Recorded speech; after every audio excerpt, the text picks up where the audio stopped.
नमस्कार, 99 न्यूज़ के national bulletin में आपका स्वागत है। मैं हूं उमेश कुमार। इस समय हम सबसे बड़ी बात करेंगे महाराष्ट्र सरकार की।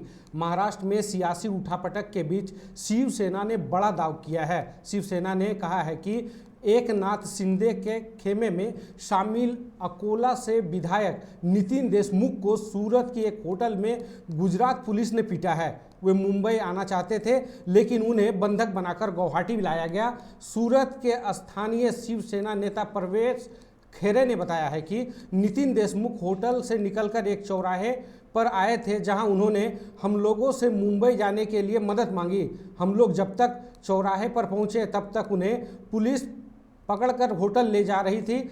हम लोग भी उनके पीछे होटल गए, लेकिन वहां रोक दिया गया। शिवसेना ने दावा किया है कि होटल में जब नितिन मुंबई जाने को लेकर हंगामा कर रहे थे तो उस वक्त पुलिस अधिकारियों ने उन्हें पीटा है। जानकारी के मुताबिक होटल में हंगामे के दौरान लोकल पुलिस ऑफिसर और विधायक के बीच हाथापाई भी हुई है, जिसके बाद नितिन को अस्पताल में भर्ती कराया गया है।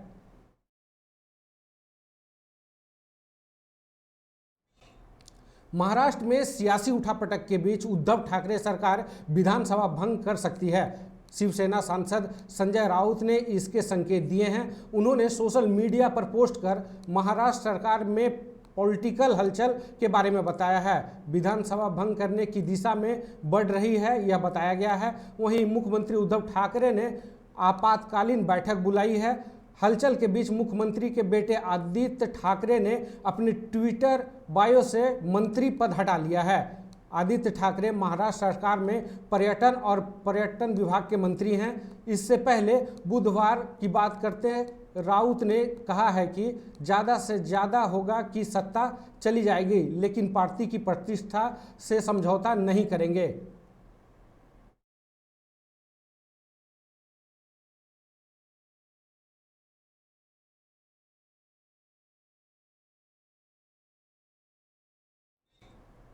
उनतीस दिनों बाद यानी 21 जुलाई को द्रौपदी मुर्मू ही देश की अगली राष्ट्रपति होंगी। मंगलवार को भाजपा और उनके साथ की पार्टी ने द्रौपदी का नाम तय कर दिया था। ये बातें दिल्ली में हो रही थी, लेकिन तब द्रौपदी उड़ीसा के मयूरगंज में अपने गांव माड़सुलीडीहा में अपने घर पर थी।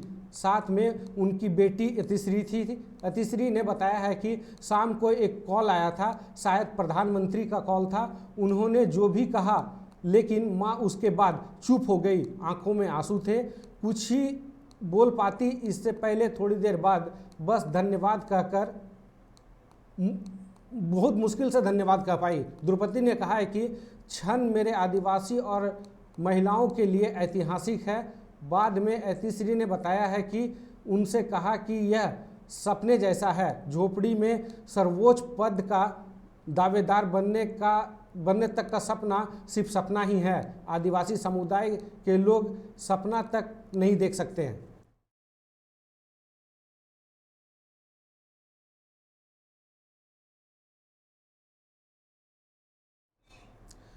नेशनल हेराल्ड केस में मंगलवार को ईडी की राहुल गांधी से 5वें दिन भी पूछताछ हुई। सुबह में लगभग 10 घंटे की पूछताछ के बाद राहुल गांधी को शाम करीब 8 बजे के आसपास 30 मिनट का ब्रेक मिला।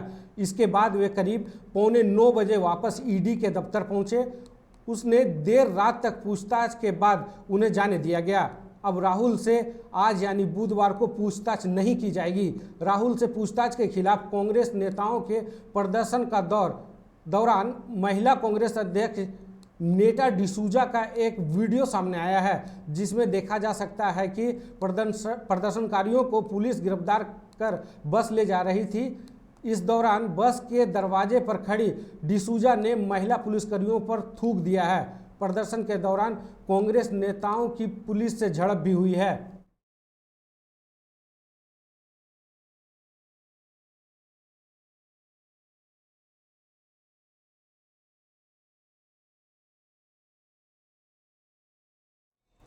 अजमेर के सबसे बड़े जवाहरलाल नेहरू अस्पताल में रेप का मामला सामने आया है। रेप मामले में पुलिस ने खुलासा कर दिया है। रेप जेएनसी के करीब 500 मीटर की दूरी टीबी अस्पताल में हुआ था। आरोपी नर्सिंग का कोर्स कर चुका है। उसने युवती को नशीला पदार्थ खिलाकर बेहोश किया था, फिर रेप किया था। आखिर पुलिस ने आरोपी को गिरफ्तार कर लिया है। मामले की जांच कर रही पुलिस अधीक्षक छवि शर्मा ने बताया कि 23 जून को कोतवाली थाने में युवती के परिजनों की ओर से रिपोर्ट दर्ज कराई गई थी। उसके बाद पुलिस ने मामले की जांच शुरू की। जांच में पाया कि आरोपी परिचित था। उसने अस्पताल में इलाज के दौरान नशीला पदार्थ दे दिया था, जिससे युवती बेहोश हो गई थी। उसे टीबी हॉस्पिटल परिसर में ले जाया गया, फिर उसके साथ रेप किया गया।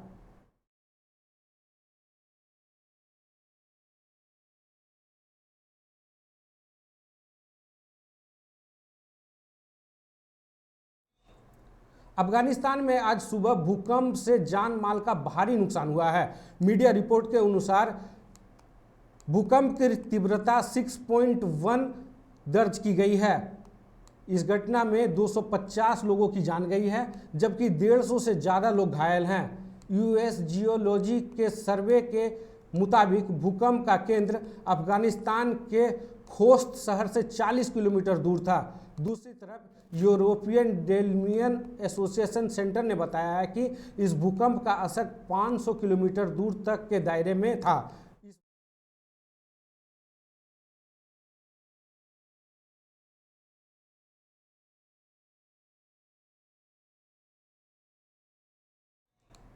राजस्थान के भरतपुर में एक तेज रफ्तार एम्बुलेंस ने 2 लोगों को टक्कर मार दी, जिससे एक युवक की मौके पर मौत हो गई।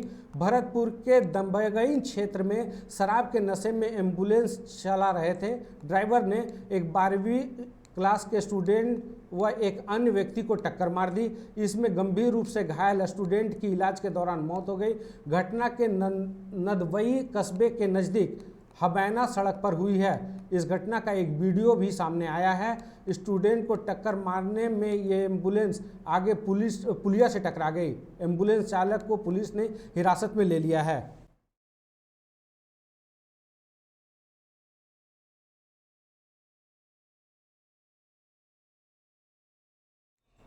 दिल्ली मेरठ रूट पर चलाई जाने वाली देश की पहली रैपिड ट्रेन भारत सरकार को सौंप दी गई है। इसका रनिंग रूट भी तैयार कर लिया गया है। राष्ट्रीय राजधानी क्षेत्र परिवहन निगम यानी NCRTC ने इसका ट्रायल रन अगस्त से तय किया है। 180 किलोमीटर प्रति घंटे की रफ्तार से दौड़ने वाली ये ट्रेन फेज 1 में साहिबाबाद से धुलाई डिपो तक 17 किलोमीटर एरिया में चलाई जाएगी। महज 62 मिनट में दिल्ली से गाजियाबाद होते हुए मेरठ पहुंचेगी। यानी कुल मिलाकर इस ट्रेन को हम बुलेट ट्रेन का ट्रायल मान सकते हैं।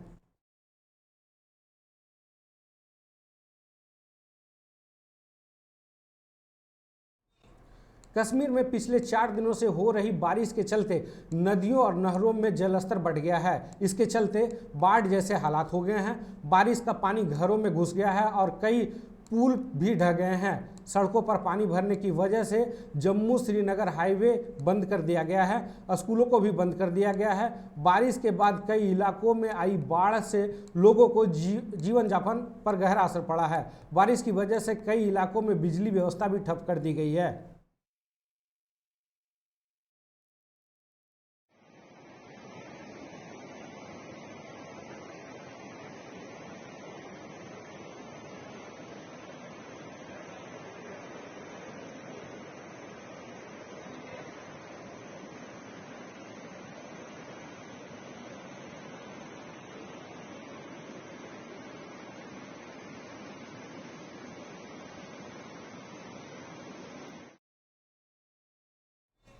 देश में कोरोना केस एक दिन की गिरावट के बाद फिर से बढ़ने लगे हैं।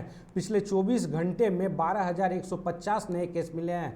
कुल एक्टिव मरीजों की संख्या 80,000 पार कर गई है। मार्च के बाद से पहली बार जब इलाज कराने वाले मरीजों की संख्या में इजाफा हुआ है। 1 मार्च को 85,680 एक्टिव केस दर्ज किए गए थे।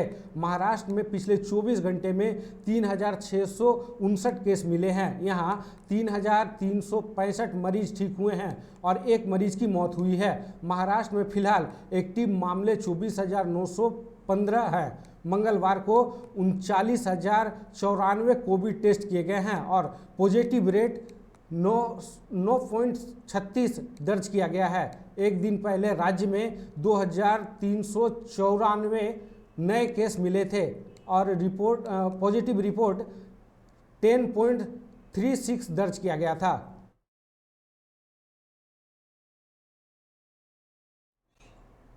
अभी के बुलेटिन में फिलहाल इतना ही। मुझे दीजिए इजाज़त। नमस्कार।